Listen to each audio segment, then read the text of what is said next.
Bonjour à tous, je suis Thomas Guénec, donc je suis animateur technique de la section apicole de GDS Bretagne. Je vais juste faire le propos introductif donc avant de laisser la main à Margot, hein, et je vous explique, hein, le cadre de cette réunion pour que vous sachiez pourquoi vous avez été invité à ce webinaire. Je te laisse passer du coup le slide suivant, Margot, s'il te plaît. Ah oui, c- ça ne marche pas encore. Attends. C'est bon, pardon. C'est bon, pas de souci, merci. Et du coup, effectivement, ce webinaire, donc, il est à destination donc, des apiculteurs de Bretagne, Pays de Loire, Normandie et Centre-Val de Loire. Donc, c'était une initiative de la FRGDS Pays de Loire. Effectivement, un point de contexte, hein, avant de commencer. Donc, on en a parlé, je reprécise pour les nouveaux arrivants. Donc, effectivement, vos micros sont désactivés. Il y a un onglet donc questions et réponses. Donc, on fera des haltes, hein, dans la présentation pour pouvoir y répondre. N'hésitez pas, si vous le souhaitez, à laisser vos caméras ouvertes. Simplement, donc l'enregistrement est en cours et donc il permettra d'être diffusé à un plus grand nombre. Donc voilà, par rapport au droit et l'image, je fais juste le rappel d'usage, comme quoi, si vous ne souhaitez pas être visible, vous pouvez couper votre caméra. Je pense que je n'oublie rien sur ces aspects-là. Tu me complètes, Alexandre, sinon? Non, écoute, ça me semble parfait et je rajouterai juste pour conclure, pour ceux qui n'étaient pas là avant, vous avez un petit onglet questions-réponses juste en haut à côté de l'onglet conversation et vous pouvez du coup aller directement sur celui-ci. Si vous avez des questions au fur et à mesure, remplissez-les dans ce petit onglet-là et en fait, à la fin de chaque partie, on prendra le temps de répondre à vos questions. Donc, c'était le dernier point que j'avais à rajouter. Et puis, je te remercie, Margot, en tout cas, d'avoir accepté notre invitation. Et puis, je vais te laisser la parole. Donc je poursuis effectivement juste sur l'aspect réglementation, hein, sur un rappel d'usage donc avant le commencement, avant de laisser la main à Margot. Donc effectivement, Aetina tumida donc, hein, est réglementé, hein, et depuis la loi santé animale donc passe de danger sanitaire de première catégorie à une réglementation D plus E. Donc on vous a remis ici ce à quoi ça correspondait, hein. Donc D, c'est pour une maladie pour laquelle des restrictions au mouvement entre États membres s'impliquent.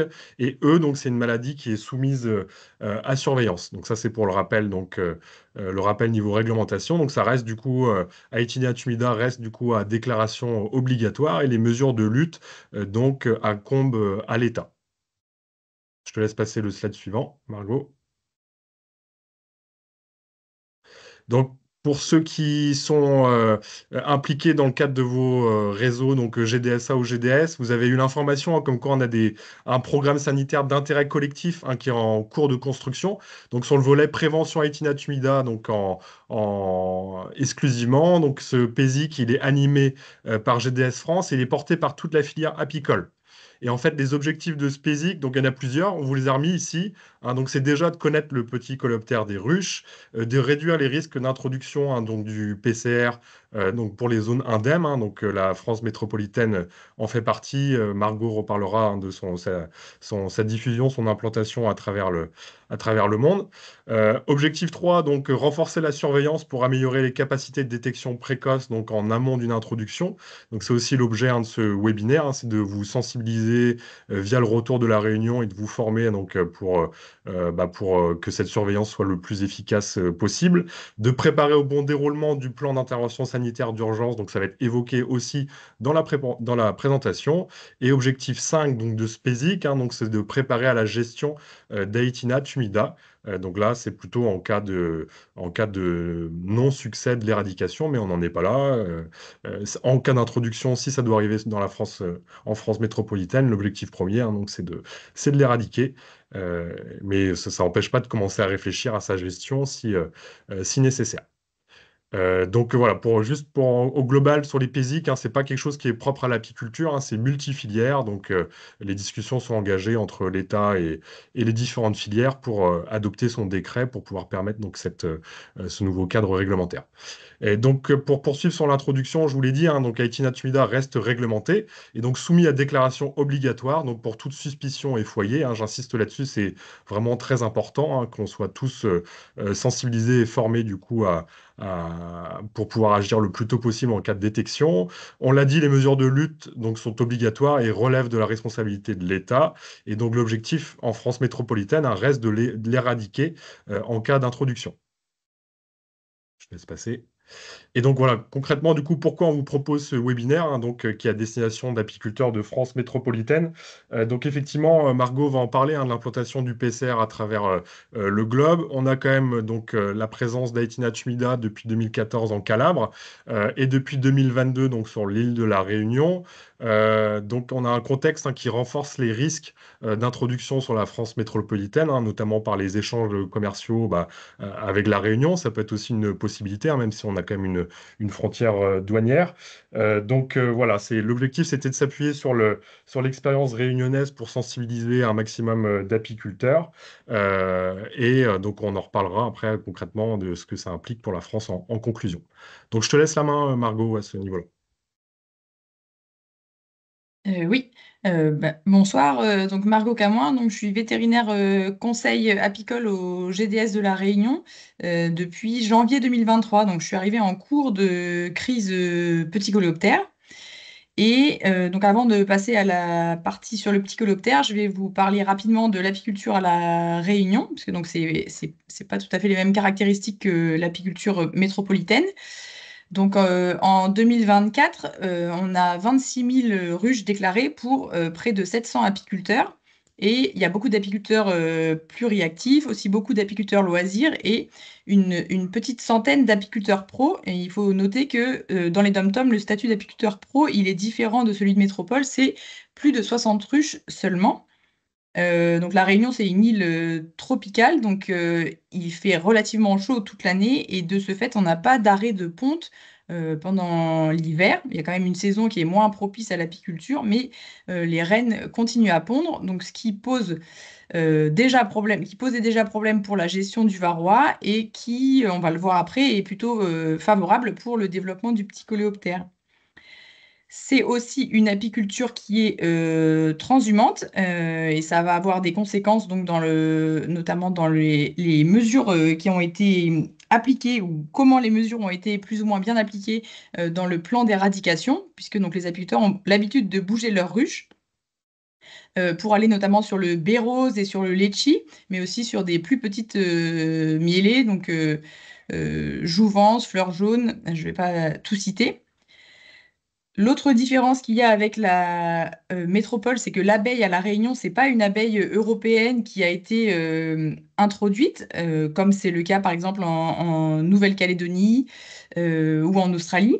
C'est une abeille qui est indigène de la région océan Indien, donc c'est Apis mellifera unicolore, et donc elle est présente à La Réunion, elle était présente à Maurice, elle est présente à Madagascar aussi, et sur l'ensemble des îles de l'océan Indien, il y a des îles où il y a eu plus ou moins d'introduction de lignées européennes par-dessus, et donc où l'abeille est plus mixte, mais à La Réunion, elle a été relativement bien protégée, et donc elle est majoritairement de lignée A africaine. Donc. Et une dernière petite spécificité, c'est sur le format de ruche. Donc, c'est des ruches qui sont un petit peu plus petites et que les apiculteurs donc trouvent plus adaptées à l'abeille réunionnaise, mais sont quand même des ruches à cadre classique. Et il y a aussi beaucoup d'apiculteurs qui ont des formats Langstroth d'Adam normaux. Voilà pour l'apiculture à La Réunion. Et juste une diapo sur le GDS Réunion. Je ne vais pas tout vous citer puisque vous êtes a priori tous adhérents au GDS et donc vous savez à un GDS et donc vous savez comment ça fonctionne. Juste insister qu'on est organisme à vocation sanitaire et c'est ça qui nous permet, qui nous a permis de répondre à la demande de la DAF pour la mise en œuvre du PISU, donc du plan d'intervention sanitaire d'urgence, suite à la détection du petit coléoptère à La Réunion. Actuellement, on est 10 salariés. Ce n'était pas le cas en 2015, avant l'arrivée du varroa. Et c'est, à vrai dire, à chaque fois qu'il y a un nouveau pathogène des abeilles qui arrive, que le pôle apicole du GDS s'agrandit. Et là, en plus des salariés, donc parmi les salariés, on a des techniciens sanitaires apicoles, Mais en plus de ces techniciens sanitaires apicoles, on a formé, donc suite à la crise du petit coloptère, 20 TSA. Donc ce sont des formateurs de la FNOSAT qui sont venus pour faire cette formation. Et c'était pour répondre à une demande de la filière, que ce soit des personnes locales qui interviennent pour la gestion de la crise et pas des personnes qui arrivent de métropole et qui ne sont pas bien au courant du contexte local. Et après, parmi les missions du pôle apicole du GDS, je vais reparler un tout petit peu plus en détail de la partie ruche et sentinelle, donc qui avait été mise en place en 2016, du fait qu'à l'époque, la Réunion était un peu considérée comme un paradis des abeilles, puisqu'on n'avait pas de varroa, pas de petits coloptères des ruches, pas de loques américaines. Mais les choses ont bien changé depuis. On attaque donc avec le petit coléoptère des ruches, donc c'est Aetina tumida, son nom scientifique. J'ai mis 4 en 1 pour dire que c'est 4 phases pour un même nuisible. Donc c'est un nuisible des colonies d'abeilles mellifères. Parmi ces 4 stades, il y en a seulement 3 qui sont présents dans la colonie. Donc les œufs, les larves, les petits coléoptères adultes. Mais par contre, la nymphose se fait à l'extérieur de la ruche, principalement dans le sol. Donc là, si on regarde sur les photos, donc vous avez les petits grains de riz blanc, donc ce sont les œufs qui peuvent effectivement être pondus dans le couvain et donc passer inaperçus aux yeux de l'apiculteur. Ensuite, donc ces œufs, ils sont plus petits que les œufs d'abeilles, mais morphologiquement, on arrive à faire la différence. Nous, à La Réunion, on les a jamais vus dans toutes les visites qu'on a faites à la recherche du petit coloptère. On a vu des stades larvaires, des stades adultes, des stades nymphales dans le sol, mais jamais d'œufs. Donc, c'est peut-être pas ceux-là qu'il faut le plus rechercher. Donc voilà pour les caractéristiques. Donc, ils sont plus petits que les œufs d'abeille. Et ensuite, si on passe à la larve, donc la larve, elle peut éventuellement être confondue avec une larve de fausse teigne, mais pareil, elle a des caractéristiques bien spécifiques parce que elle a notamment 3 paires de vraies pattes à l'avant, ce qui fait qu'au niveau de son déplacement, au lieu d'avancer comme une petite chenille, comme la larve de la fausse teigne, elle va vraiment avancer horizontalement sans remonter le dos à chaque fois. Et elle a 2 rangées d'épines sur le dos et 2 épines sur l'extrémité postérieure qui sont vraiment protubérantes et donc on distingue assez bien, alors que la larve de la fausse teigne, elle a seulement des soies, donc on peut bien faire la différence. Ensuite, donc ça c'est une phase qui est dans la ruche, et après la photo en bas à droite, c'est la nymphe, donc on voit dans le sol, qui fait son cocon dans le sol. Donc elle, je ne vais pas forcément vous décrire ses caractéristiques, parce que ce n'est pas celle que vous allez être amené à voir en premier, à part si vous commencez à gratter le sol autour de vos ruches. Et peut-être celui que vous allez repérer le premier, c'est le petit coloptère. Donc au niveau de la taille, il manque une image à ma diapositive. Il fait la taille du thorax de l'abeille à peu près, donc un tiers de sa taille. Il est noir, mais on peut retrouver aussi des stades un petit peu plus clairs et marron. Et donc les caractéristiques, c'est ses antennes avec une petite massue au bout. Donc là, on les voit assez bien sur la photo. Le fait aussi que son thorax, il ait les extrémités pointues vers le bas. Et enfin que donc ces élytres, c'est les couches protectrices de ses ailes, elles ne recouvrent pas la totalité de son abdomen. Là, on voit l'extrémité postérieure de l'abdomen qui dépasse de ces élytres. Voilà pour les caractéristiques morphologiques. C'est dans le cadre du petit coloptère, du PISU à La Réunion, c'est le diagnostic morphologique qui était utilisé par l'ANSES pour confirmer tous les cas qu'on trouvait. Donc il y avait des photos qui étaient faites à La Réunion, envoyées à l'ANSES en métropole et un diagnostic fait sur photo. Donc à la base, le petit coléoptère, c'est un parasite des abeilles africaines, donc il est originaire d'Afrique subsaharienne, mais depuis, on le retrouve donc chez l'abeille européenne, mais aussi on peut le retrouver chez des espèces d'abeilles sandars, des bourdons. Et au niveau de son cycle, donc on va voir plus en détail qui fait son cycle principalement dans les ruches, mais il peut aussi réussir à faire son cycle dans des fruits. Donc c'est pour ça que les fruits sont parfois cités dans les matériaux à risque d'introduction via tout ce qui est importation, exportation de denrées alimentaires.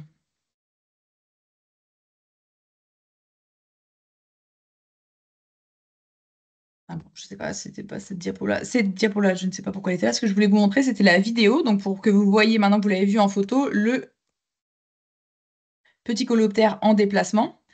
Donc là, on est à l'intérieur d'une ruche dans laquelle tous les cadres ont été enlevés justement pour la recherche du petit coléoptère des ruches. Donc les abeilles sont un petit peu perturbées.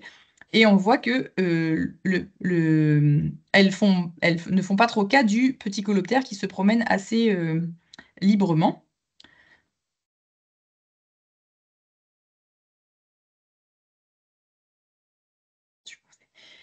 Et donc, si on passe à la partie cycle de développement du petit coléoptère, donc le petit coléoptère, on dit petit coléoptère, mais c'est bien le petit coléoptère des ruches, puisque c'est au sein de la ruche qu'il va passer le maximum de son temps et qui va faire peut-être les phases les plus importantes de sa vie. Donc, c'est dans la ruche que les adultes vont s'alimenter, par exemple. C'est aussi dans la ruche que les adultes, donc le mâle et la femelle, vont s'accoupler. La ponte des œufs, elle va se faire dans la ruche aussi. Donc, principalement à l'abri des abeilles, dans les petits interstices dans le bois, entre deux cadres, par exemple, si les cadres ils sont trop rapprochés et que les abeilles ne peuvent plus y accéder, les femelles elles vont choisir de pondre là parce qu'elles vont savoir qu'il y a plus de chances que leur descendance aille jusqu'à éclosion et émergence. Et c'est aussi dans la ruche que se passe la phase de développement et d'alimentation des larves. Et ce sont les larves qui sont responsables de la majorité de l'impact du petit coléoptère, puisque donc euh, elles vont se nourrir du miel, du pollen, du couvain également, et que c'est elles qui sont responsables de la fermentation du miel, puisqu'elles sont porteuses d'une levure qui justement fait fermenter le miel. Je vous montrerai une photo, je vous montre une photo maintenant, si ça marche. Voilà, donc vous avez peut-être vu passer ce genre de photos où on voit donc des larves sur des cadres de miel et bon là pain d'abeille et on voit que le miel devient plus liquide, gluant et qui finit par couler des alvéoles. Donc ça, c'est pas du tout ce qu'on a vu pour l'instant à La Réunion et c'est globalement des photos qui sont prises après que la colonie est désertée et donc il n'y a plus du tout d'abeilles pour la défendre. Mais nous, à notre stade, pour l'instant, on n'a pas encore ce phénomène-là. Si je reviens au cycle, donc, en fait, on va avoir des... Est-ce que vous voyez ma souris si je vais par ici? Ouais, on la voit, Margot. Ah voilà, c'est peut-être ça. Parce que depuis tout à l'heure, je fais sur l'autre écran et on ne voit rien du tout. Donc là, le stade adulte, donc il a une durée de vie longue, il peut survivre jusqu'à plus de 6 mois. Et donc c'est ce stade qui va s'introduire dans la ruche, s'accoupler donc et pondre des œufs dans les endroits, donc comme je disais tout à l'heure, inaccessibles aux abeilles. Les œufs, ils vont être pondus en amas. L'œuf, il va très rapidement éclore, donc c'est en 1 à 3 jours qu'il éclot. Et les larves, au début, elles sont toutes petites, à peine visibles, et elles vont commencer donc à se nourrir dans la ruche. Elles font ça pendant une quinzaine de jours, et une fois qu'elles sont arrivées à maturité, eh ben, elles vont être attirées par la lumière à l'extérieur de la ruche, et donc elles vont sortir de la ruche, tomber au sol, et c'est là qu'elles vont s'enterrer pour faire leur nymphose, qui peut durer aussi, en moyenne, en conditions tropicales optimales, une quinzaine de jours. Si elles trouvent pas le substrat qui leur convient au pied de la ruche, elles sont capables de parcourir 200 mètres pour aller s'enterrer plus loin et trouver le sol qui leur convient.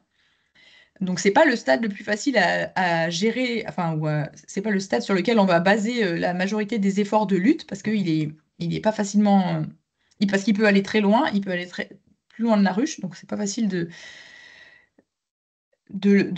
gérer le petit coléoptère à cet endroit-là, mais par contre c'est aussi à cet endroit-là qu'il est le plus sensible aux conditions extérieures puisque ben, la nymphose elle va se faire seulement entre 10 et 35 degrés. Donc, les pays où le petit coléoptère s'introduit, qui ont un hiver froid, ils vont être aidés dans la lutte contre ce petit coléoptère. Ce n'est pas tout à fait le cas à La Réunion. Peut-être dans les hauts, il y a des périodes de l'année où la nymphose ne va pas se faire, mais globalement, tout ce qui est littoral, le Ptycoloptère, il va pouvoir faire son cycle de développement toute l'année. Et donc, une fois que la nymphose est terminée, c'est de nouveaux adultes qui éclosent. Le Ptycoloptère, il a une grande capacité de vol. Il peut voler jusqu'à 12 km, mais c'est pas ce qu'il va faire si autour de lui, quand il sort du sol, les conditions sont favorables, il retrouve des ruches, il va quand même avoir tendance à rester là. Mais il peut voler sur des dizaines de kilomètres. Mais naturellement, si c'est lui tout seul qui se propage, eh ben, il va pas se propager aussi vite que s'il y a des apiculteurs qui déplacent des ruches avec des ptycoloptères dedans. On va le voir un tout petit peu après.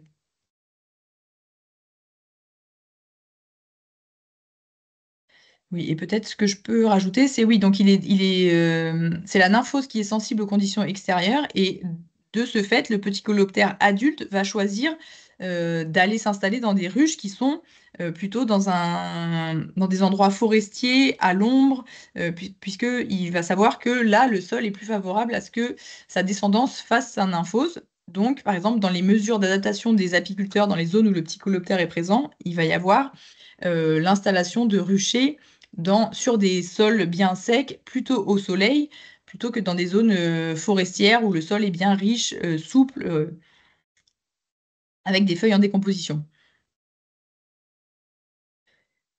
La photo. Et alors, que se passe-t-il au sein de la ruche une fois que les petits coloptères, quand les petits coloptères essayent d'y entrer? Donc déjà, on a les gardiennes qui vont faire barrière à l'entrée. Si malgré tout les ptycoloptères parviennent à en rentrer, il y a les abeilles qui sont à l'intérieur de la ruche qui vont essayer de chasser le ptycoloptère des ruches. Elles peuvent aussi essayer de l'emprisonner, donc elles fabriquent des petites prisons de propolis. Donc ça, c'est plutôt favorable à la protection du couvain, mais pour autant, ça ne va pas tuer les ptycoloptères des ruches, puisque les ptycoloptères des ruches ont repéré que les abeilles avaient un réflexe de régurgitation du contenu de leur jabot lorsque les ptycoloptères leur stimulent les pièces buccales. Et donc, c'est ce qu'ils font. Et en fait, ils se font donc nourrir par leurs gardiennes dans les prisons à l'intérieur de la ruche. Donc, les ptycoloptères adultes peuvent survivre à l'intérieur de la ruche, même s'ils sont emprisonnés. Ensuite, les abeilles vont aussi avoir un comportement d'évacuation, donc que ce soit des larves ou des nymphes à l'extérieur de la ruche. Et si tout ça ne fonctionne pas, si malgré tout la colonie se fait dépasser par les pontes et du coup l'émergence de larves, elle va pouvoir déserter. C'est notamment c'est ce que font beaucoup les abeilles africaines, c'est que quand les conditions à l'intérieur de la ruche ne leur plaisent pas, elles désertent. Les abeilles réunionnaises font aussi ça pas mal lorsqu'elles ont trop de varroa. Là, on le voit pour trop de loques américaines. On l'a pas encore trop vu à cause du ptycoloptère des ruches, mais si la pression augmente, c'est un phénomène qu'on risque de voir également.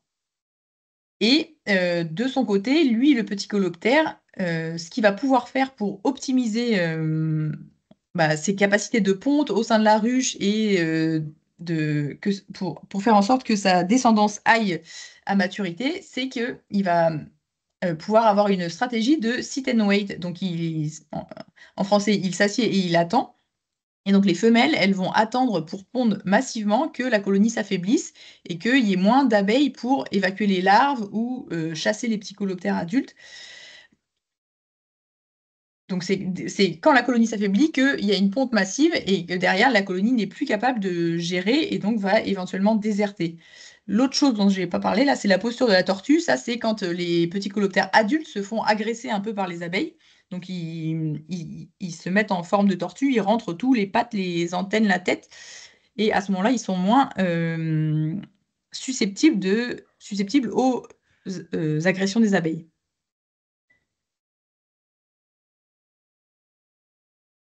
Donc tout à l'heure, je vous ai parlé de la propagation du ptycoloptère donc par lui-même, d'une ruche à l'autre, d'un rucher à l'autre par le vol, mais c'est pas lui-même qui s'est propagé globalement depuis l'Afrique subsaharienne jusqu'aux États-Unis, jusqu'en Australie, jusqu'en Italie, comme l'a rappelé Thomas tout à l'heure, ou jusqu'à La Réunion. Globalement, les nouvelles introductions, elles sont liées à chaque fois des introductions de rennes ou d'essaims.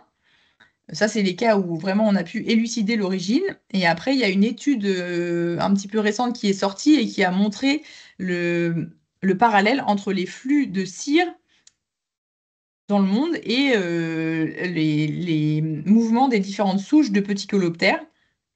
Donc ça ne va pas jusqu'à conclure que les petits coloptères peuvent être transportés dans des conteneurs de cire, mais ça montre que c'est quand même les mouvements euh, qui sont faits par les humains, donc pour le transport de matériel apicole, pour le transport de colonies, qui sont à l'origine de la rapide propagation de ce nuisible dans le monde. Et à La Réunion, voilà, ça, je voulais vous le dire aussi. Donc, on ne sait pas comment le petit coloptère est arrivé. Donc, on va voir qu'il est arrivé dans le sud de l'île, qui n'est pas une zone de portuaire ou aéroportuaire importante. La, la piste qu'il y a eu, ou l'hypothèse qui a été émise, c'est qu'il y a un pétrolier qui provenait de Maurice, qui s'est échoué sur une plage au sud de l'île en février 2022 et le petit coloptère après a été détecté en juillet 2022. Donc il y a cette hypothèse qui a été émise, mais à l'heure actuelle, il y a une étude donc des souches de la souche réunionnaise et sa comparaison donc avec les autres souches qui existent dans le monde de petits coloptères. Et elle n'a pas pu, la comparaison a pu être faite avec des petits coloptères en provenance d'Asie, notamment des Philippines.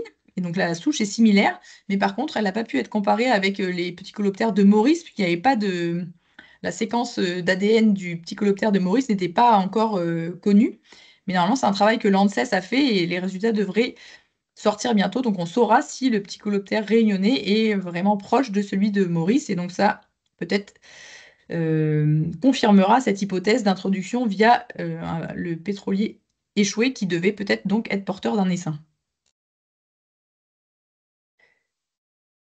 Est-ce que on fait une petite pause question ici avant qu'on on Ouais, passe à la partie... Bah, s'il y a des questions, ouais, je on ne vois peut, pas les Margot. questions, moi.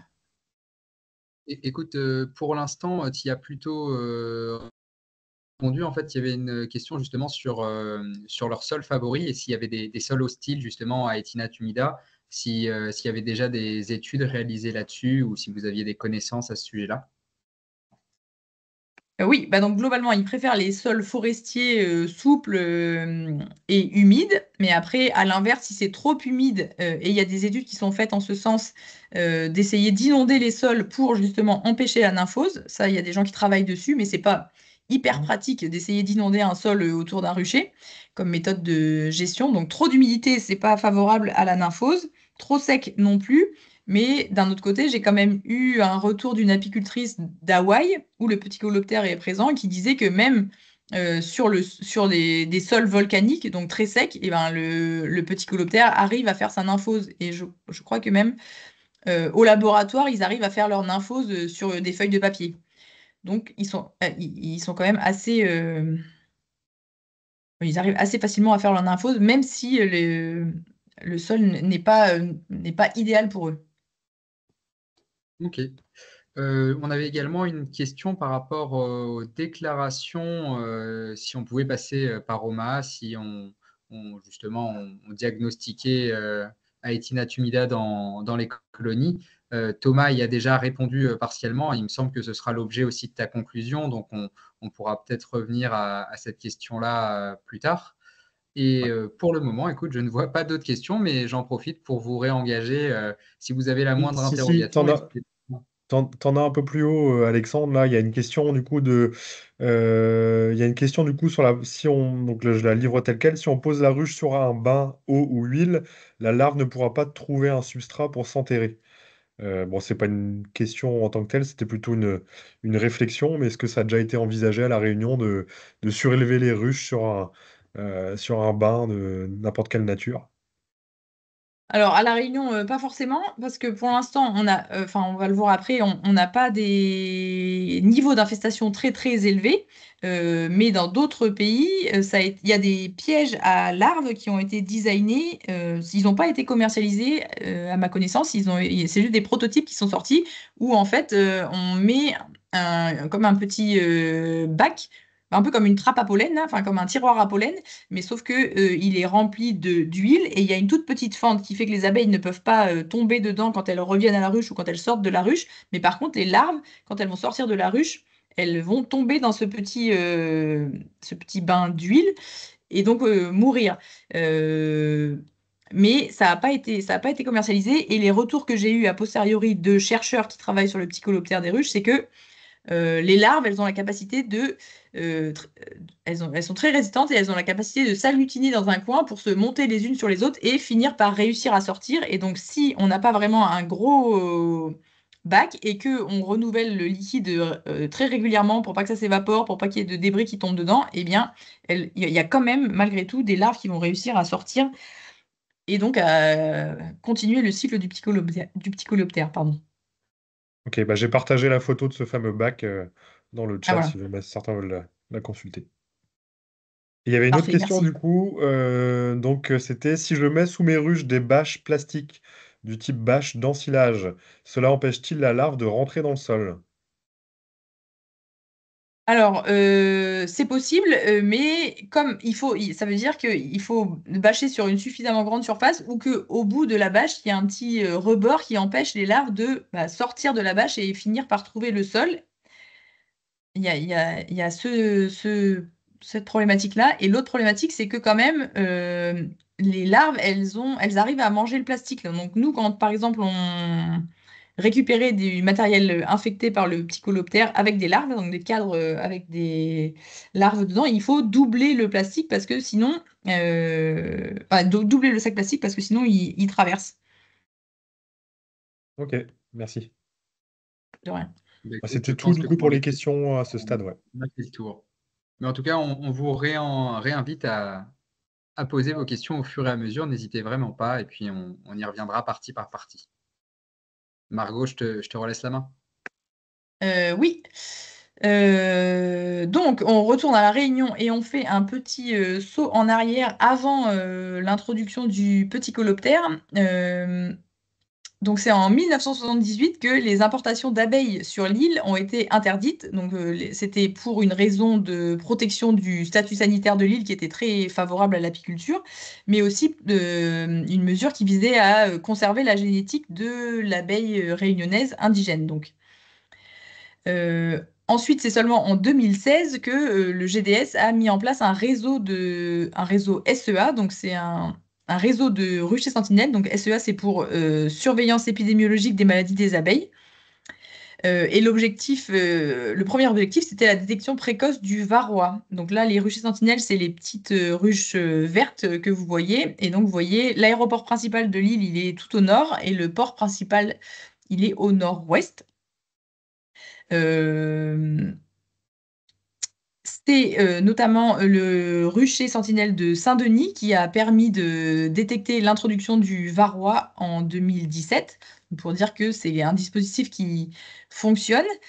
Et face à je sais pas, la prise de conscience du risque d'introduction du petit coloptère des ruches à La Réunion, du fait qu'il était présent à Maurice depuis 2014, eh bien, dans ces ruches sentinelles, en 2021, on a ajouté des pièges à huile en plus des contrôles qui étaient faits déjà. Et ensuite, en 2022, donc là, ces ruchers sentinelles, ce sont des ruchers principalement pédagogiques et ils sont contrôlés tous les mois par des techniciens du GDS, donc pour faire des comptages varroa, contrôler les pièges de petits coléoptères, faire des prélèvements parce qu'on regarde aussi l'évolution des virus et des bactéries. Et là, ce qu'on a essayé de faire en 2022, c'était de créer de nouveaux ruchers sentinelles chez des apiculteurs privés, et ça serait eux qui feraient directement le suivi. Donc, on leur fournirait les pièges à huile et ils visiteraient leurs ruches régulièrement tous les mois pour vérifier les pièges et nous informer de la présence ou pas du petit coloptère. Ce recrutement, il avait pour objectif de renforcer la capacité de détection du petit coloptère et aussi de sensibiliser les apiculteurs. Ça a été assez efficace puisque c'est lors de ces formations d'apiculteurs à comment mettons en place des pièges petits coloptères dans les ruches, comment faut-il les contrôler, à quoi ressemble le petit coloptère, qu'un apiculteur a signalé qu'il avait vu des coléoptères similaires dans ces ruches. Donc c'est quand même la sensibilisation des apiculteurs via ces ruches sentinelles, elle a été utile dans le cadre du petit coléoptère. Donc ça, c'était pour la partie sentinelle, enfin détection précoce. Et à La Réunion, donc la réglementation qui s'applique pour le sanitaire apicole, c'est la même qu'en métropole. Mais les apiculteurs réunionnais avaient été plutôt traumatisés par le plan d'éradication du varroa qu'il y avait eu en 2017, puisqu'il y avait eu des destructions de ruches déjà à l'époque. Et donc, il y a eu un travail sur l'adaptation du plan d'intervention sanitaire d'urgence pour Aetina tumida au contexte réunionnais, justement dans l'objectif d'éviter que de nombreuses colonies soient détruites inutilement avant qu'on passe à la phase du vivre avec. Et ce PISU adapté, il avait été validé à l'échelle régionale, mais pas encore nationale quand le petit coloptère est effectivement arrivé. Et juste un mot sur le réseau SEA. Donc, même si maintenant on a la majorité des pathogènes présents à La Réunion, ce réseau existe toujours, mais il nous sert plus au suivi de la propagation du petit coloptère à l'échelle de l'île et aussi à la surveillance des niveaux d'infestation et de l'impact de ces pathogènes. Donc, on a gardé ce réseau. Je vais avancer. Hop. Ah, voilà, c'est bon. Donc, je vous l'ai dit tout à l'heure, les premières détections de petits coloptères, c'était en juillet 2022 à La Réunion, donc dans le sud de l'île. Donc, il y a eu un premier foyer à Saint-Pierre, donc le point le plus à gauche, et c'est l'enquête épidémiologique qui a permis de faire le lien avec les ruchers, les foyers de tout à droite, donc qui est la commune de Saint-Philippe. Et donc après, c'est sur Saint-Philippe qu'on a retrouvé la majorité des foyers, avec malgré tout un foyer sur une commune au milieu, à Saint-Joseph. Les mesures qui ont été mises en place via le PISU, elles consistaient notamment en la destruction des foyers. Donc c'était tout le rucher qui était détruit à partir du moment où on trouvait un petit coloptère dans une ruche. Ça peut paraître hyper drastique comme méthode, mais en fait, on n'a pas de moyen de détecter à 100%, de méthodes sensibles à 100% pour détecter les petits coloptères dans les ruches. Donc, à partir du moment où on en trouvait un dans une ruche, on considérait que tout le rucher était infesté. Et comme on était dans un objectif d'éradication, c'était tout le rucher qui devait être détruit. Donc, les colonies, elles étaient euthanasiées avec des mèches soufrées, et ensuite, tout le matériel était brûlé. Et une fois que le rucher avait été vidé, le sol était traité avec un insecticide, c'est ce que vous voyez sur la photo, pour détruire aussi les éventuelles nymphes qui auraient pu se retrouver dans le sol. Ensuite, autour de chacun de ces foyers, on avait deux zones qui étaient tracées. Donc une zone de protection, donc c'est le rond rose de 5 km de diamètre, et une zone de surveillance, donc de 10 km de... Pardon, j'ai dit diamètre, c'est rayon, de 10 km de rayon. Et dans ces zones, tous les mouvements étaient bloqués. Donc les apiculteurs ne pouvaient plus déplacer de matériel, de rennes, de colonies. Voilà. De hausse de miel non plus en direction de la mielerie, c'était dans un premier temps pas possible. Et dans ces zones également, ce qui s'est passé, c'est que tous les apiculteurs devaient signaler, donc s'ils avaient des ruchers dans les zones, pour que tous ces ruchers puissent être visités pour la recherche de petits coléoptères des ruches. Donc, toutes ces mesures, elles ont été mises en place par la DAF avec l'appui terrain du GDS. Donc, le GDS a dû recruter une dizaine de techniciens supplémentaires pour faire ce travail. On peut, donc à chaque fois ce que j'ai mis en jaune, c'est un petit peu les conclusions ou les retours sur l'efficacité des mesures. Donc, tout le monde a été, enfin moi j'étais pas là à cette époque, mais tout le monde a été très réactif. Ça a été très vite la détection des premiers foyers, les destructions de ruches, la mise en place de la surveillance.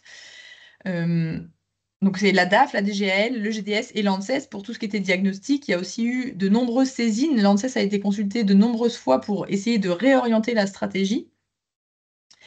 Les indemnisations des apiculteurs pour les destructions, elles ont été aussi effectives. Ça, on va le voir après, ça n'a pas été le cas pour tout ce qui était blocage de mouvement. Donc ça, c'est plutôt positif. Par contre, ce qui n'est pas très positif, c'était que comme le GDS a été sollicité pour la mise en place du PISU, et ben, derrière, on a toujours, et on en pâtit encore un peu, une confusion dans l'esprit des gens entre la DAF et le GDS. Donc le GDS est parfois mal vu parce qu'on nous reproche d'avoir détruit des ruches, on nous reproche d'avoir mis en place ce plan, mais en fait, nous, on était euh, plutôt soldats dans cette affaire, donc c'était pas nous qui prenions les décisions. Voilà, et donc rapidement, donc toujours en juillet 2022, on est arrivé à 12 foyers, principalement sur la commune de Saint-Philippe, et ils ont tous été détruits et le sol assaini.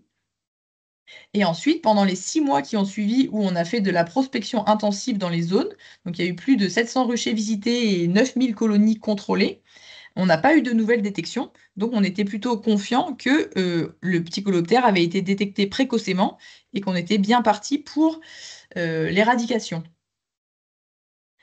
Là, je vous ai mis quelques photos pour vous illustrer ce qui se passait lors des contrôles.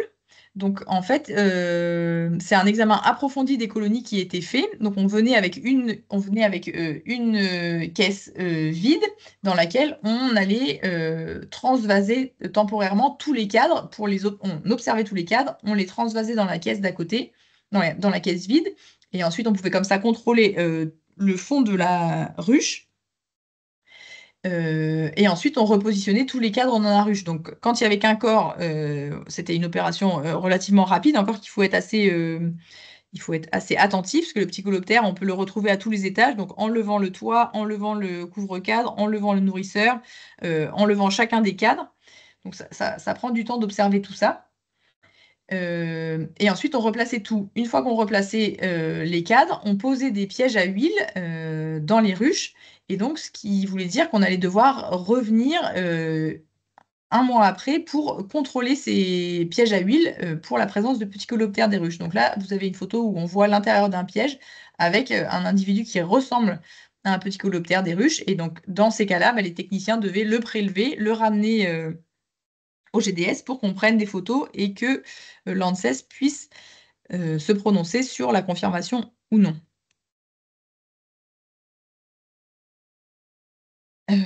Ensuite, donc on passe à début 2023. Donc les prospections continuent. Et malheureusement, on a retrouvé 3 nouveaux foyers sur Saint-Philippe.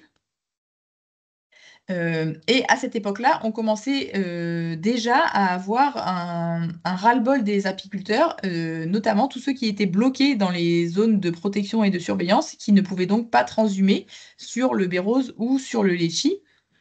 Les apiculteurs la DAF a fini par accorder une dérogation pour l'extraction de miel. Donc les apiculteurs pouvaient récupérer des hausses de miel sur leur rucher pour les amener à la miellerie.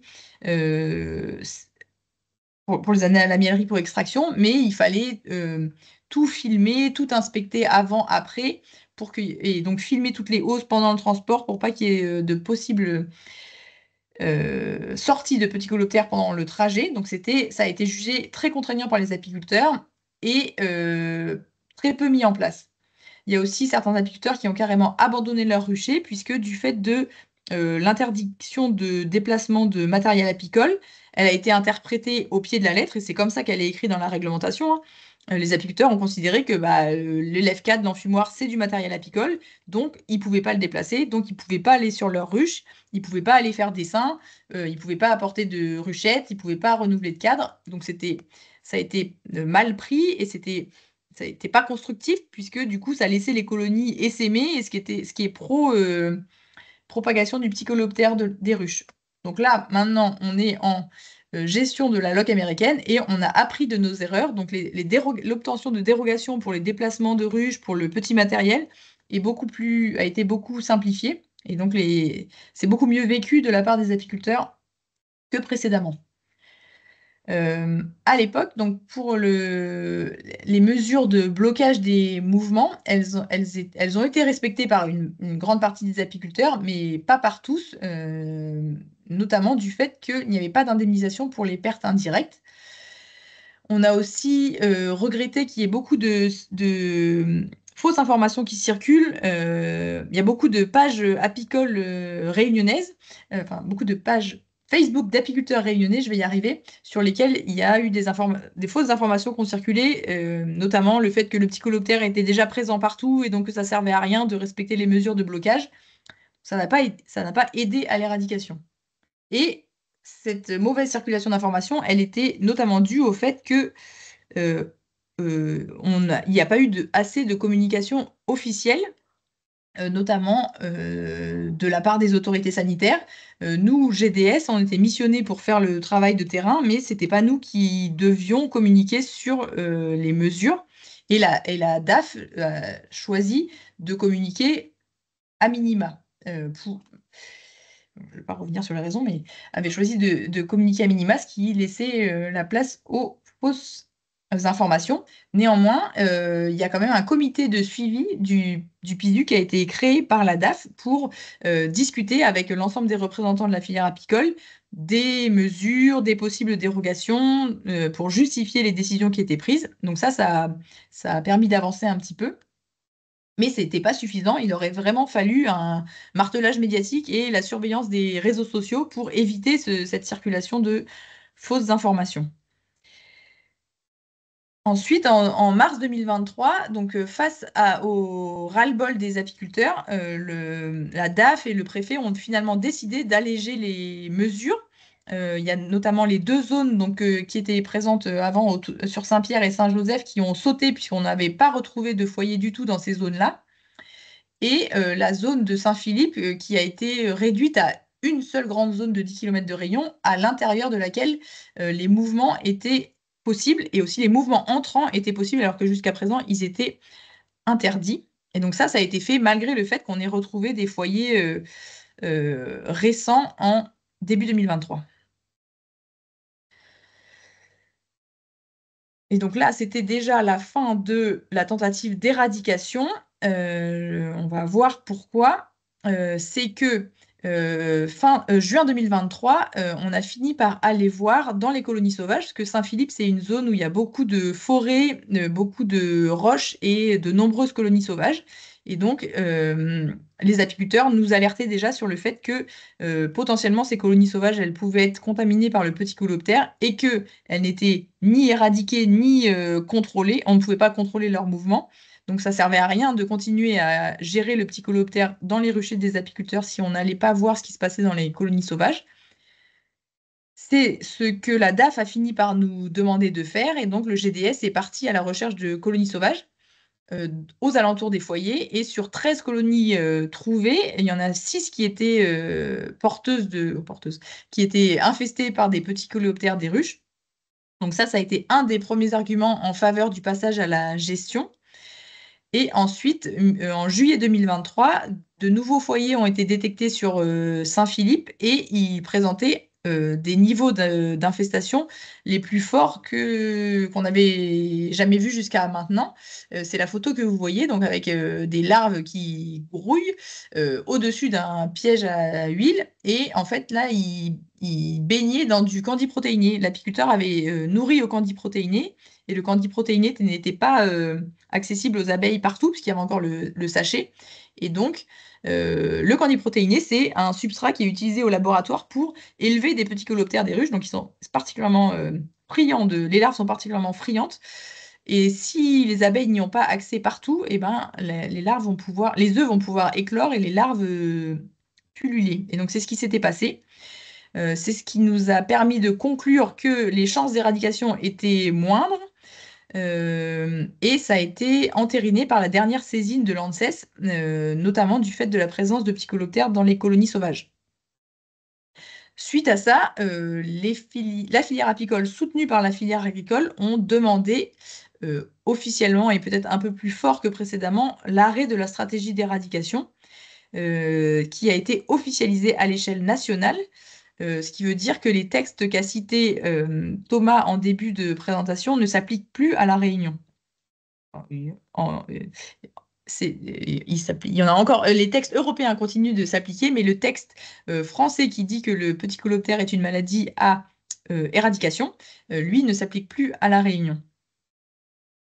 Et du fait de cet arrêt de la stratégie d'éradication, eh bien, l'État s'est retiré de la gestion du petit coléoptère et donc c'était la filière aidée par le GDS qui devait prendre le relais. On a tout de même eu un soutien financier pendant la phase de transition. Donc c'est la DAF qui finançait le GDS pour qu'on ait 4 techniciens dédiés à la surveillance du petit coléoptère. Et là, je vous ai mis du coup une vidéo où on voit des toutes jeunes larves qui ont éclos mince, qui ont éclos dans le candi protéiné.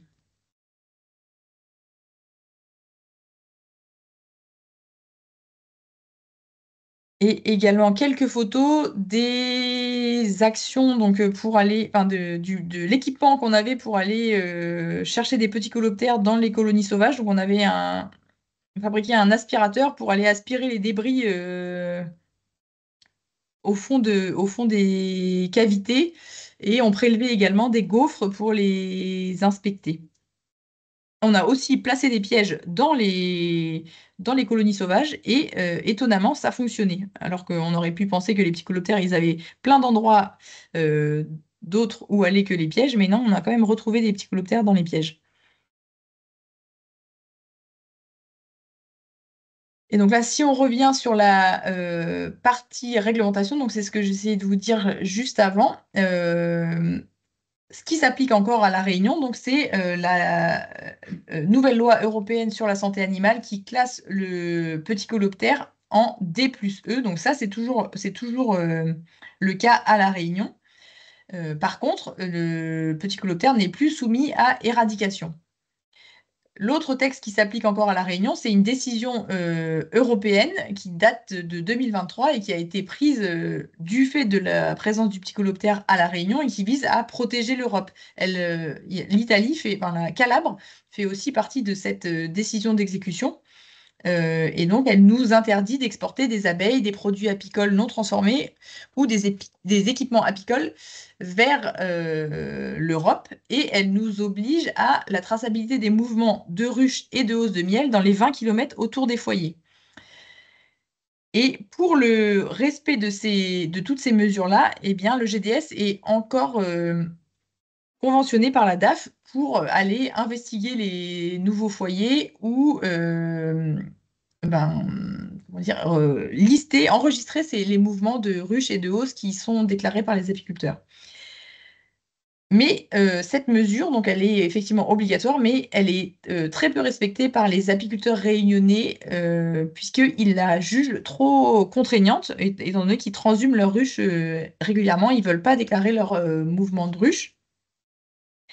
Et pour la partie du bas, là, pour la partie déclaration des suspicions, eh bien, quand même, du fait de la défiance des apiculteurs qui s'est développée vis-à-vis des autorités sanitaires lors de la partie éradication, eh bien, on peut un petit peu moins compter sur la surveillance événementielle, donc les remontées de suspicions faites par les apiculteurs pour connaître la situation épidémiologique à La Réunion. Il y a quand même des apiculteurs qui nous remontent des cas. Je vais vous en parler après, mais c'est très certainement moindre que ce qui se passe réellement sur le terrain. Est-ce qu'on fait une petite pause sur la partie éradication s'il y a jamais il y a des questions? On peut faire une petite partie question, ouais, effectivement. Donc, on avait plutôt une affirmation du coup de Samuel Boucher, qui est du coup vétérinaire en Vendée, en Pays de Loire, qui juste spécifiait que chaque mue voit une larve un peu plus grande apparaître. Donc, c'est pour le dire à l'oral pour que tout le monde en profite. Et on avait également une question de Thibaut qui nous demandait si on avait un exemple d'éradication du petit coléoptère en fait des ruches réussi. Mais il me semble que non de mon côté. Je ne sais pas si vous avez des informations, Margot ou Thomas, sur la question. Il y a le Portugal où ils ont effectivement détecté des petits coléoptères et où ça a été éradiqué, mais je crois que ça a été détecté avant que ce soit retrouvé dans des colonies. Ouais, c'était à l'introduction, c'est ça, effectivement. Ils sont Mm. le fait et d'où l'importance de respecter les mesures de contrôle et qui sont rappelées du coup dans les dépliants de l'État. C'est ce qui a permis du coup le succès de l'éradication au Portugal, quoi, de contrôler du coup les lots d'abeilles arrivant. Ok, Et donc après, je crois qu'en Égypte aussi, il y a eu un premier signalement et après plus rien du tout. Et un des chercheurs là, qui avait travaillé sur la publi, sur enfin, ou qui présentait, qui connaissait bien tous ces cas d'introduction, disait qu'il remettait un peu en question la première identification. Est-ce que c'était vraiment du Psycholoptère des ruches? après, du coup, pour préciser,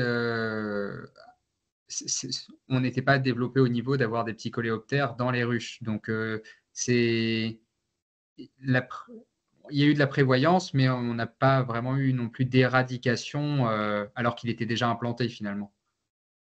Non.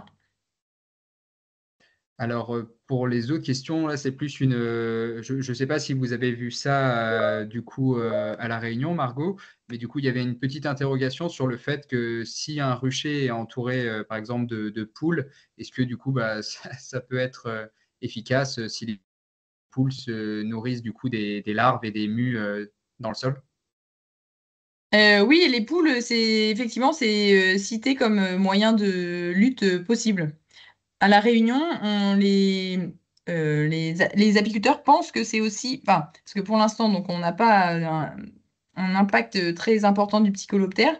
Et une des hypothèses qui est donnée, c'est qu'en fait, il y a une vie très riche dans le sol réunionnais et que en fait, les larves, quand elles arrivent au sol, eh bien, elles se font attaquer et manger par d'autres espèces d'insectes et que peut-être c'est ça qui aurait ralenti l'augmentation des populations. Mais c'est juste une hypothèse. Mais oui, sinon les poules, bah, moi, j'ai pas à tester si ça marchait, puisque donc pour l'instant, on n'a pas de grosses infestations avec des stades larvaires.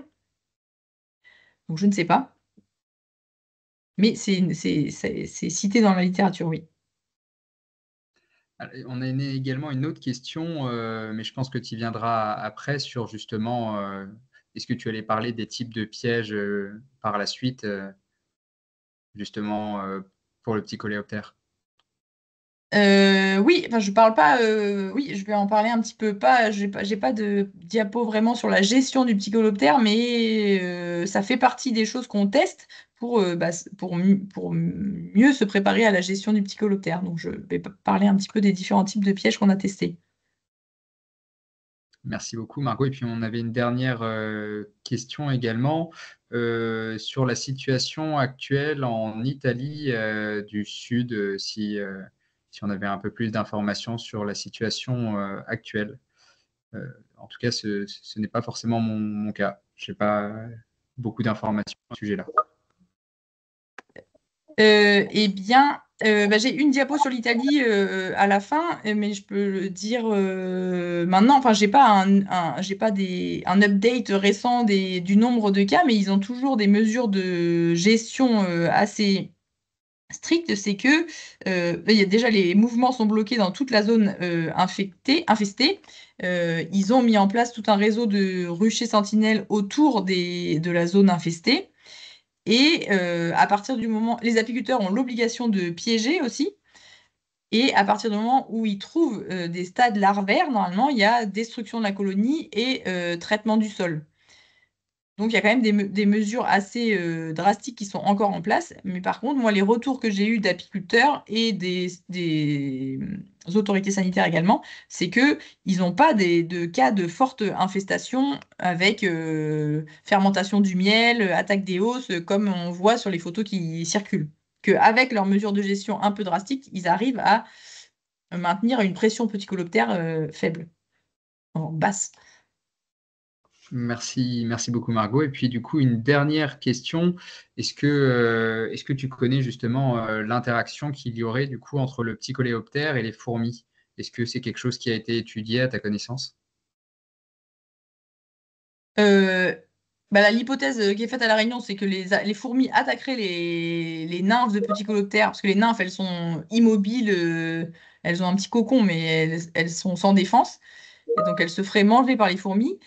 Mais ce qui nous avait été dit par un des chercheurs qui est venu, c'est que les larves, quand elles sortent de la ruche, elles sont recouvertes d'une espèce de... C'est slime le terme en anglais, donc c'est une espèce de glu, euh, de couche visqueuse qui les protégerait des fourmis. Donc ça, c'est ce que pensait le chercheur. Mais ça, à La Réunion, on n'a pas encore vérifié ça.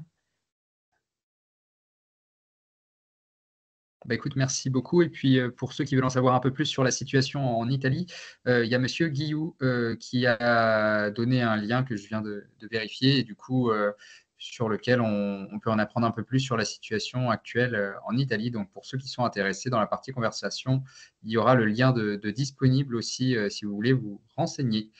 Et puis, du coup, bah, je vais te proposer de poursuivre, Margot, puisqu'il n'y a plus de questions. Et je te remercie. Oui, donc suite à l'arrêt de la stratégie d'éradication, donc on passait en mode gestion et il a fallu que tous les acteurs de la filière apicole et agricole d'ailleurs se mettent autour de la table pour construire un plan de gestion parce il nous fallait un plan B. Ce plan de gestion, donc, il a différents niveaux d'intervention. Donc, il y avait encore des objectifs de prévention de la propagation du petit coléoptère à l'ensemble de l'île, des objectifs de surveillance et aussi de lutte. Donc, comment gérer les ruches infestées. Il concernait tous les apiculteurs, donc soit les loisirs comme les professionnels, plutôt les professionnels comme les loisirs, je ne sais pas comment je veux dire. C'est un plan donc, qui a été soumis pour avis aux apiculteurs.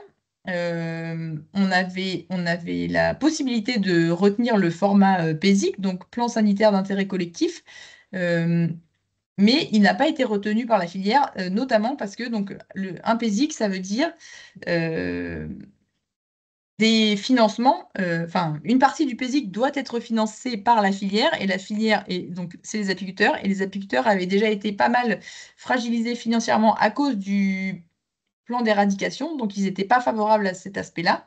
Et aussi, le PESIC, une fois qu'il est reconnu et étendu à toute l'île, eh bien, les mesures deviennent obligatoires, et donc les apiculteurs ont dit non aux mesures obligatoires. Ils n'en voulaient plus à ce stade-là. Euh, et donc le plan à l'heure actuelle, il y a des parties qui sont déjà mises en place, d'autres pas encore. Et vous allez le voir, donc c'est un plan qui est basé sur le volontariat des apiculteurs et donc il nécessite l'adhésion des apiculteurs aux mesures du plan pour que cette lutte collective soit efficace. Donc, il y avait 6 axes au plan. Je vais les détailler sur les diapositives d'après. Donc, connaître la situation épidémiologique pour en informer les apiculteurs, gérer les cas, donc ne pas laisser des colonies avec des petits coléoptères qui se développent dedans et qui viendraient augmenter la population de petits coléoptères sur l'île. Limiter la propagation en dehors de la zone, puisque à l'époque, on avait que encore le sud de l'île qui était touché. Gagner en expertise locale, puisque possiblement le petit coléoptère à La Réunion, il ne va pas forcément se comporter pareil qu'en Italie. L'abeille réunionnaise n'est pas la même qu'à Hawaï, donc on ne peut pas faire de parallèle direct. Donc on a besoin d'étudier le petit coléoptère des ruches à La Réunion. Il y avait tout un volet sensibilisation, formation des apiculteurs aussi, et un volet limitation de l'impact financier. On commence avec la connaissance de la situation épidémiologique. Donc, elle est basée sur une surveillance événementielle, donc ce qui veut dire que ce sont les apiculteurs qui nous font remonter leurs suspicions, suite à quoi le GDS va se rendre sur le rucher pour réaliser une visite. Et si le cas est confirmé, donc toujours sur photo par l'ANSES, eh bien, on va tracer un périmètre autour du rucher et appeler les apiculteurs voisins pour leur signaler le cas et leur proposer des visites. Donc ça, c'est ce qu'on fait localement autour du foyer, mais après, il y a aussi de la communication à l'échelle de la filière où régulièrement on envoie ce genre de carte avec les nouveaux foyers. Et donc là, vous voyez par exemple que sur cette carte, il y a eu des nouveaux foyers tout au nord de l'île, donc très à distance des foyers initiaux. Et donc ça, c'est pas le petit coloptère, lui tout seul, qui a traversé l'île pour aller vers Sainte-Suzanne et Sainte-Marie. C'est des déplacements de ruches qui sont à l'origine de ces cas. Sur 2024, on a eu une douzaine de nouveaux foyers rapportés dans le sud et du coup les foyers dans le nord dont je viens de vous parler. Très récemment, on a aussi eu un foyer qui est tellement récent qu'il n'apparaît pas sur la carte, qui est ici à Saint-Leu, à l'ouest de l'île. Donc là, globalement, on peut se dire qu'il y en a un petit peu partout. Et à l'heure actuelle, donc depuis le tout début, juillet 2022, on en est à plus d'une quarantaine, 42 ruchers sur lesquels on a détecté du petit coloptère des ruches. Ensuite, la connaissance de la situation épidémiologique, elle se base aussi sur le réseau de ruchers sentinelles, donc est toujours là. On a voulu dans un premier temps le développer à proximité de la zone contaminée, donc qui était encore le sud de l'île, donc en mettre trois sur la côte est au nord de la zone contaminée et trois sur le sud de l'île en bordure de la zone contaminée de Saint-Philippe. Ces ruchers light, donc, parce que les full, c'est ceux qui sont surveillés par les techniciens du GDS, et les light, ceux qui sont vérifiés directement par les apiculteurs, c'est les light qu'on voulait développer. Et donc, ce sont les apiculteurs qui auraient fait les contrôles des pièges à huile, mais également l'examen allégé des colonies. Allégé, ça veut dire que on ne sort pas forcément tous les cadres de la ruche tous les mois pour chercher le petit coloptère. On va faire l'observation sur le couvre-cadre, sur le nourrisseur, sur les têtes de cadre et sortir les deux cadres de rive, puisque c'est dans les zones, pour chercher des petits coloptères aussi, puisque c'est dans les zones où il n'y a pas d'abeilles que le petit coloptère va se cacher, parce que globalement, il se fait chasser par les abeilles, donc il est plutôt sur l'extérieur de la ruche. Et les apiculteurs peuvent choisir de faire les contrôles donc, tous les mois ou tous les 2 mois, sachant que le plus fréquemment est le mieux. Donc, on a effectivement développé notre réseau de sentinelles light, mais malheureusement, le petit coloptère donc, a déjà sauté par-dessus, puisqu'on l'a vu, il est présent à Saint-Leu, Sainte-Suzanne et Sainte-Marie. Ensuite, pour la partie gestion des cas, l'idée, c'est d'appuyer techniquement les apiculteurs pour gérer les colonies atteintes, donc de les orienter vers juste de l'assainissement des colonies en cas de faible infestation, vers de la destruction sélective, donc de détruire que les colonies qui sont fortement infestées les colonies qui sont fortement infestées, mais du fait qu'on n'est plus soutenu par la réglementation, c'est pas, on peut rien imposer, c'est l'apiculteur qui va choisir de détruire sa colonie ou de la transvaser ou de juste la réduire. Ça, c'est une aide qu'on propose, mais qui a été peu sollicitée par les apiculteurs, puisque les niveaux d'infestation, hormis là, les photos que vous voyez qui sont toujours issues des foyers de juillet 2023 où l'apiculteur avait nourri au candy et où on a eu une forte infestation larvaire. Sinon, on voit très peu de larves, donc on n'est pas trop sollicité pour aider les apiculteurs à gérer ces cas-là. Pardon. Mais même si nous, on ne voit pas ça, malgré tout, il y a quand même des rumeurs de ruchers très fortement infestés sur Saint-Philippe, mais l'information ne revient pas jusqu'à nous, donc on n'a pas pu aller voir ces ruchers-là. On doit aussi élaborer des protocoles techniques, donc mettre ça sous forme de fiches techniques pour aider les apiculteurs. Mais pour l'instant, ce qu'on voudrait, c'est que ces protocoles soient un petit peu adaptés à la Réunion. Et pour l'instant, comme on n'est pas tellement face à ces cas-là, bah, on n'a pas pu vraiment développer notre expertise sur la gestion des colonies fortement atteintes. Donc, on n'a pas encore produit ces documents-là. On avait aussi un objectif de limitation de la propagation en dehors de la zone du sud-est de la Réunion. Donc, vous avez vu qu'on a déjà abandonné cet objectif. Donc, on l'a abandonné mi-2024, puisque des foyers ont été retrouvés à plus de 10 km des zones. C'était ce critère qui avait été décidé dans le plan de gestion. Si on retrouvait des psychoptères à plus de 10 km des zones, alors on abandonnait cet objectif de limitation de la propagation. Et de toute façon, cet objectif, toujours, on n'avait pas la base réglementaire pour imposer quoi que ce soit. Donc, c'était juste un encouragement des apiculteurs au respect des zones contaminées et donc à ne pas entrer ou sortir de colonies de ces zones. C'était fait sous forme de communication des nouvelles zones, courrier d'information à la filière qui était donc cette fois-ci signé par l'ensemble des représentants de la filière en espérant qu'ils aient plus de poids.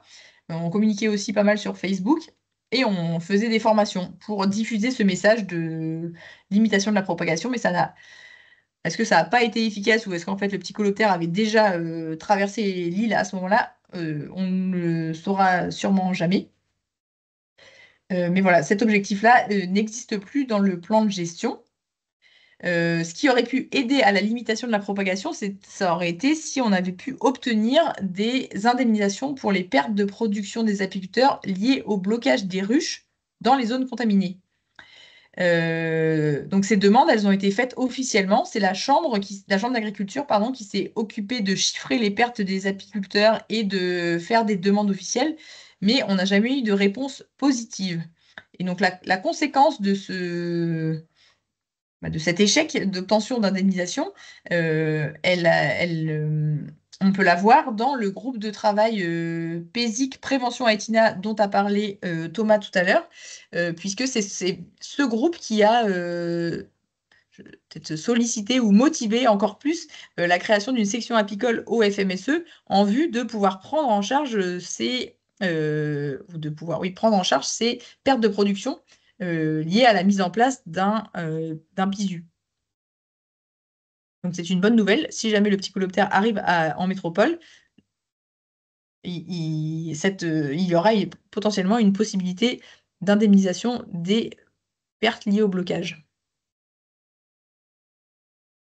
Et ensuite, donc on avait un objectif de gagner en expertise locale et donc pour pouvoir mieux conseiller les apiculteurs sur comment protéger leurs colonies, notamment via l'utilisation de pièges.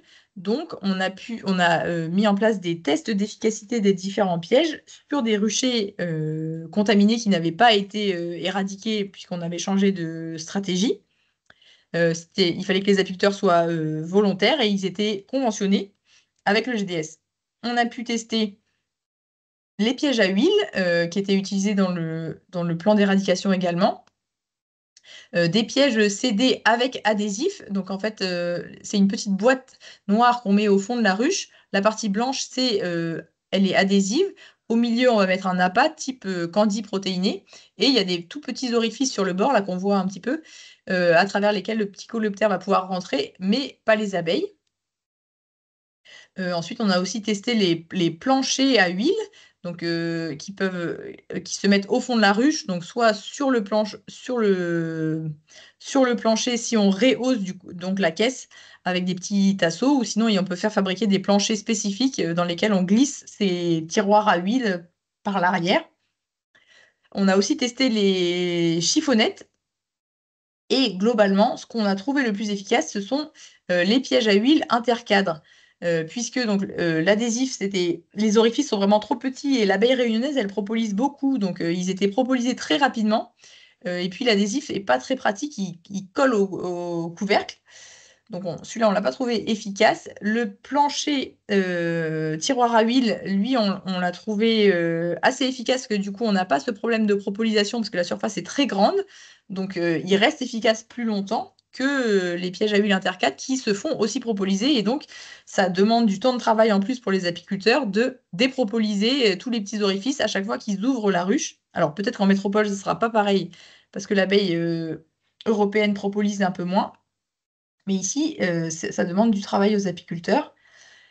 Et ensuite, donc les chiffonnettes, pareil, on n'a pas été convaincus puisque le principe de fonctionnement, c'est que les abeilles vont déchiqueter les chiffonnettes et elles vont devenir toutes duveteuses et les petits coléoptères vont se coincer avec les petites épines qu'ils ont sur les pattes dans la chiffonnette. Mais nous, l'abeille réunionnaise, au lieu de les déchiqueter, elle les propollise à nouveau. Donc, ça ne marche pas très bien. Ça, c'est les premiers retours qu'on a eus. Là, à l'heure actuelle, on n'a plus ces tests en cours puisque récemment, les apiculteurs ne trouvaient plus de petits coléoptères dans la ruche. Les niveaux d'infestation étaient trop faibles et donc on faisait un peu du suivi inutilement. Donc on les a arrêtés et les apiculteurs, par contre, sont chargés de nous signaler si la pression augmente pour qu'on puisse reprendre ces tests. Ici, je vous ai mis quelques photos. Donc, des chiffonnettes plus propolisées que déchiquetées. Là, d'une ruche où on testait à chaque fois 2 types de pièges par ruche, et c'était les pièges à huile intercade qui étaient répliqués dans chacune des ruches et qui nous permettaient de comparer. Et ici, là, les planchers spécifiques avec le tiroir à huile en dessous qui sont en place.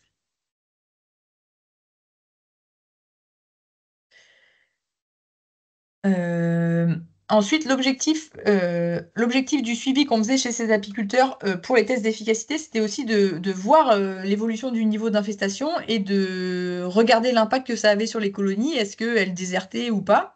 Est-ce qu'il y avait des périodes de l'année où il y avait plus de petits coléoptères que d'autres? Mais pour l'instant, on retrouve pas beaucoup de petits coléoptères des ruches. Donc, si ce niveau d'infestation ce suivi du niveau d'infestation nous sert, il nous sert à dire que la pression est encore faible. Donc, on n'a pas encore d'impact sur la productivité ou sur les mortalités.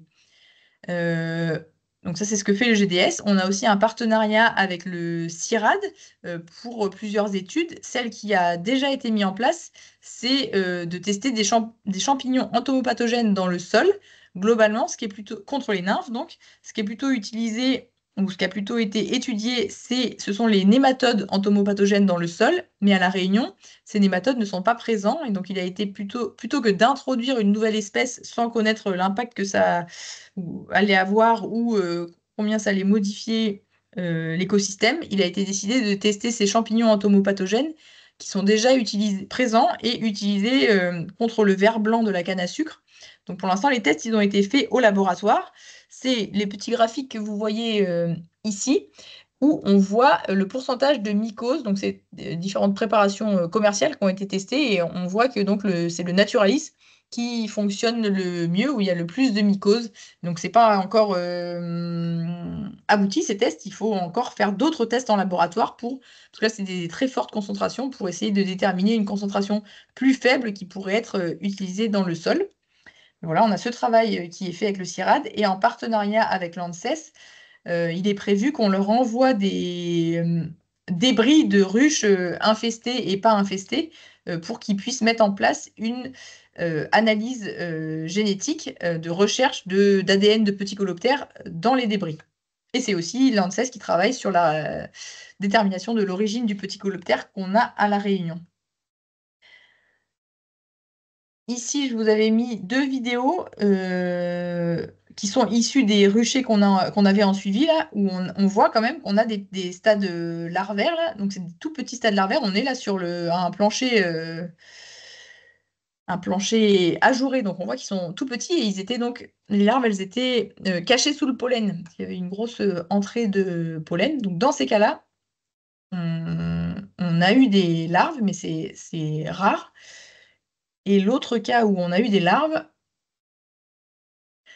c'était dans un nourrisseur qui était plein de sirop sur une colonie qui était faible et donc qui n'avait pas consommé tout le sirop. Et donc on voit qu'on a des larves là, qui nagent dans le sirop à la jonction avec le bois. Je ne sais pas si vous voyez bien.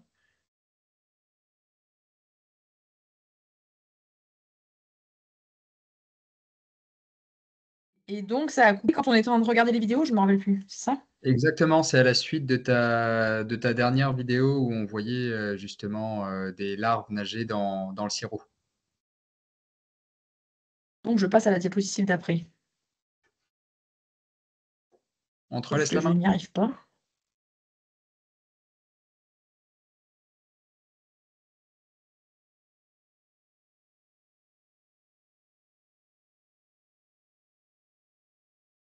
Et je peux partager si tu veux, Margot. Ah, c'est bon, ça remarche.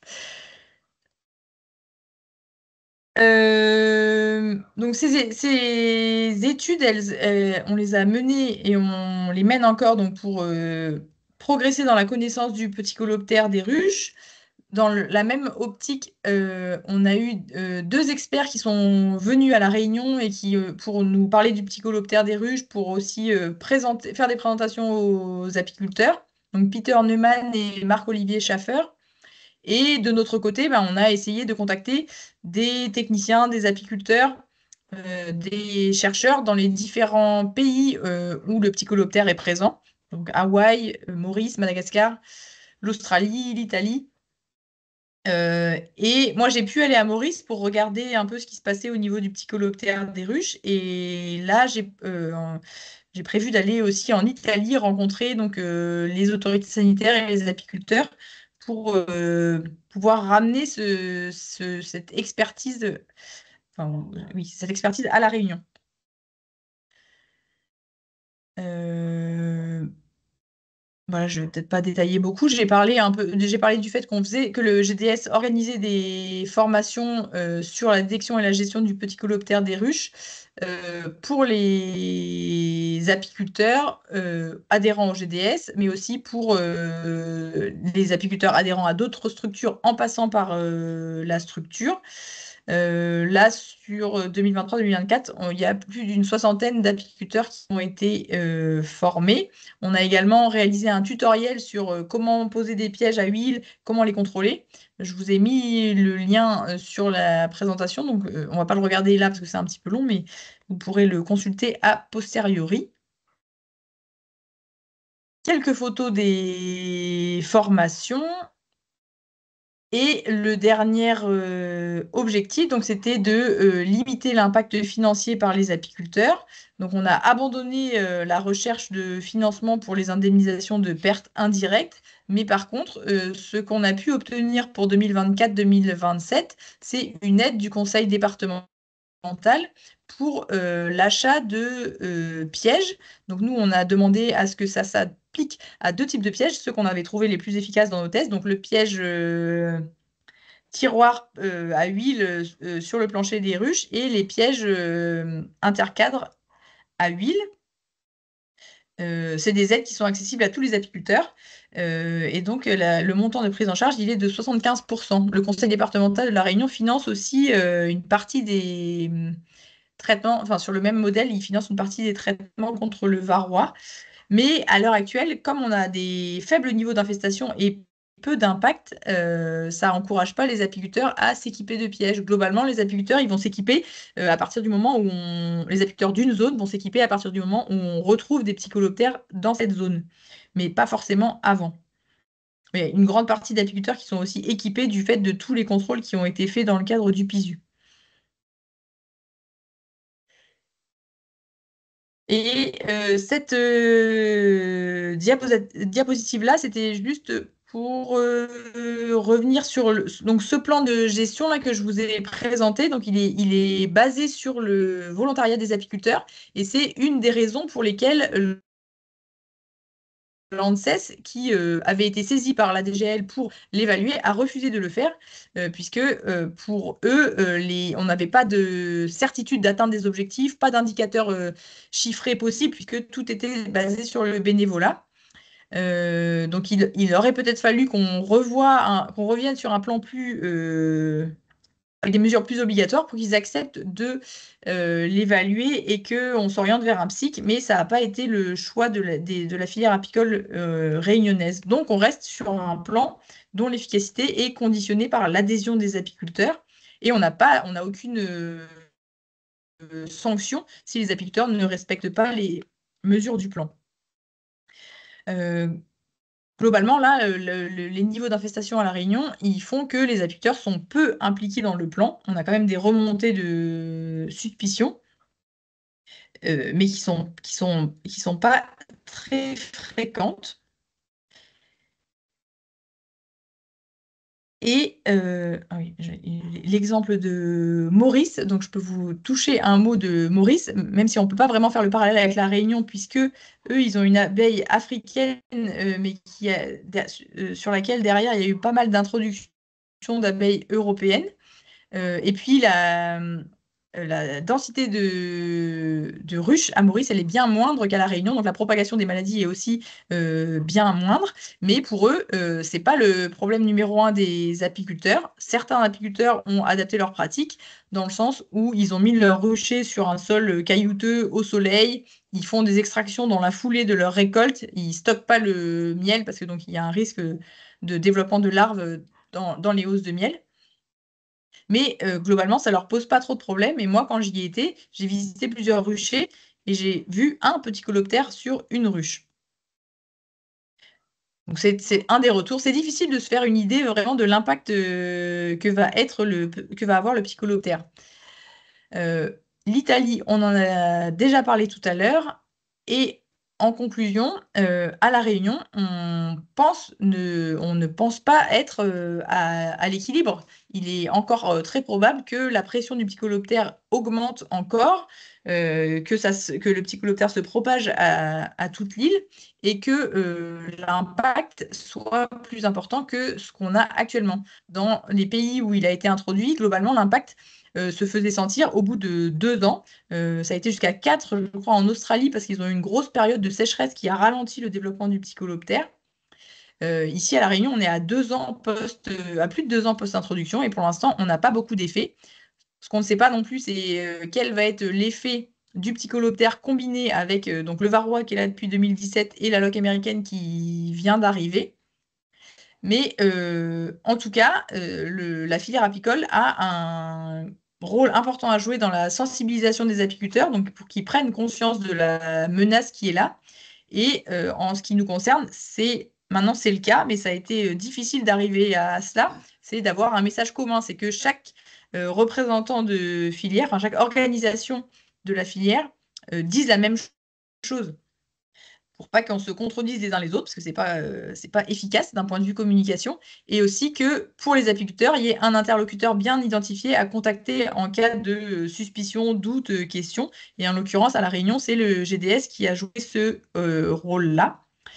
Donc là, nous, on invite les apiculteurs à rester vigilants pour détecter le psychoptère, à aussi réfléchir, parce que dans les formations, on explique les méthodes de gestion du psychoptère, et donc à réfléchir comment ils pourraient adapter ces méthodes dans leur itinéraire technique.